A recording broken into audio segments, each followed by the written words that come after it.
Coming up on First at 4, a bear crashes through a restaurant's window in Harlan County, and it's all caught on camera. And the University of Kentucky fires its cheerleading coaching staff after a hazing investigation. And our severe weather alert day continues as severe storms and flooding are likely this evening. First at 4 is next. Dedicated to Eastern and Southern Kentucky, this is WYMT Mountain News First at 4. Good afternoon, I'm Steve Hensley. First at 4, tornado and flash flood watches are out for most of the region. WYMT's Paige Noel is in the studio with us today, tracking the storms, and joins us now with the latest on this severe weather alert day. Paige? Yeah, Steve, like you said, we are under that tornado watch that goes until 9 p.m., and that's for a really good portion of our counties here in Eastern Kentucky. Let's go ahead and take you up to that map, though. You can see a lot of us in this. I don't think it'll last until 9 p.m. I think as we see the system start to push out of our area, we'll see counties start to cancel, but of course we need to be weather aware heading into the next couple of hours. We also were upgraded to a slight risk, at least some of us. You can see up to Moorhead, Rowan County, down to Powell, Estill, and just a sliver of northern Laurel County are in this, and even parts of Breathitt are in that slight risk, which is a 2 out of 5 on the severe weather scale. Most of us just under that marginal risk, which is a 1 out of 5 on that severe weather scale. Some stronger storms starting to move in up north, even back towards Lexington, down into Danville, kind of seeing that main line starting to move in. So storms packing a punch up into Rowan County are just starting to move in to parts of Menifee County, a little bit into Wolfe County right now. And of course, we're going to continue to keep an eye on the severe threat heading into this evening, kind of at a medium risk overall. The main threat really is going to be heavy rain. These storms are going to produce a lot of rain tonight, and then we're going to see heavy rain even continue into tomorrow. The low risk for hail, low risk for tornado, even though we are in that watch, of course, something to keep an eye on. Some of these storms definitely going to pack a punch with those winds. Once again, it's the flooding as that flash flood watch is in effect until 8 p.m. tomorrow. I'll have more details on that coming up in a little bit. All right, Paige, thank you. A scared bear caused quite a mess in Cumberland this morning. The result, 2 broken windows and more than $1,000 in damages. As WYMT's Connor James shows us, surveillance video recorded the whole thing. Well, it was early this morning that a bear was sifting through the trash at the Dairy Hut in Cumberland when a truck drove by and apparently spooked the bear. That's when the bear ran in through a window here at the Dairy Hut and out another one. Now, that entire sequence of events was actually captured on video thanks to a surveillance camera here. Now, thankfully, no one was in the building, so no one was in harm's way. It was before the restaurant opened. As for the bear, they say they didn't find any blood or anything on the ground that would indicate the bear was injured, and the bear still ran out into the woods, so they think he's out and about still. Now, owners say despite everything that happened, they're still able to find a little bit of humor in the whole situation.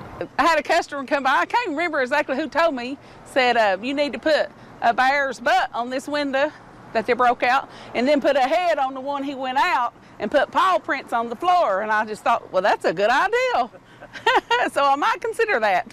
Now, the owners here say that the bear's scared run through their dining room through both those windows probably cost them somewhere around $1,000, but they're still open for business. I'm in Cumberland, Connor James, WYMT Mountain News.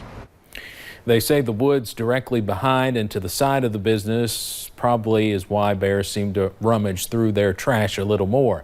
This is not the only bear video we received today. Another viewer sent us one of a bear in the parking lot of Letcher County Central High School.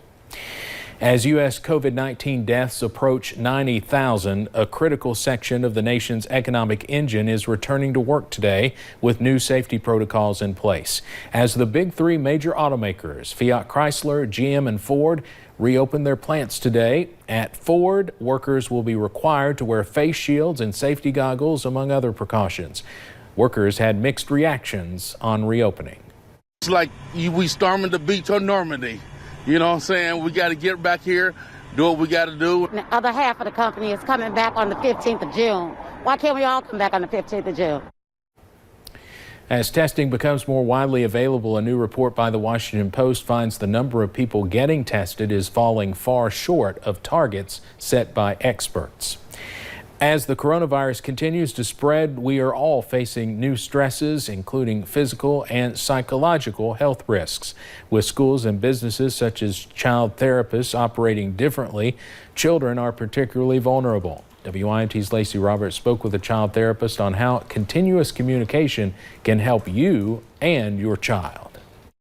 Some child experts say an increase in fear, anxiety, and behavioral problems come as children's routines have completely changed. Now is a good opportunity for parents to kind of tap into therapy, mental health services, as they see these changes in their children. Trauma therapist Hillary Baker So how have you been sleeping at night? says her main concern is children being home alone, no longer around mandated reporters. Being around teachers, maybe they're not keeping consistent doctor's appointments or school personnel. These people often make reports when they see children act differently or have concerns about their home life. We don't always know what that home environment is like. With telehealth communication restrictions lifted, children can now call, Skype, and even use Facebook Messenger to reach out for help. I'm so proud of you for doing that. In a mindset that we're prepared for what may be coming down the road, and we continue to stay present. Shaping a secure way for mental health communication. Lacey Roberts, WINT Mountain News. Baker specializes in counseling children from 3 to 18 years of age and says just seeing her patients is nice again. The Second Lady of the United States will visit the Great Smoky Mountains National Park for the second phase of the park's safe reopening. Karen Pence is expected to arrive tomorrow. The park closed in late March due to the coronavirus pandemic. Deputy Secretary of Interior Catherine McGregor will join Pence. The pair will deliver remarks to community and business leaders and tour the park. Pence is also focusing on the benefits of the outdoors for mental health and emotional well-being. May is Mental Health Awareness Month. All 4 University of Kentucky cheerleading coaches are fired, including head coach Jomo Thompson, after a months-long investigation into the program. They are one of the best teams in the country with multiple national championships. Victor Puente has the latest. Today, they released the results of a 3-month-long investigation that they say found hazing, alcohol use, and public nudity among the team. The school has fired head coach Jomo Thompson and assistant coaches Ben Head, Spencer Clan, and Kelsey LaCroix. And program advisor T. Lynn Williamson retired shortly after that investigation started. UK officials say this all came about because of a call from a family member of a cheerleader. They were concerned about a team retreat at Lake Cumberland where they said cheerleaders were tossed into the water while either topless or bottomless. They also said alumni were allowed to bring boats and alcohol to that event where cheerleaders were partially naked or drinking while riding on boats.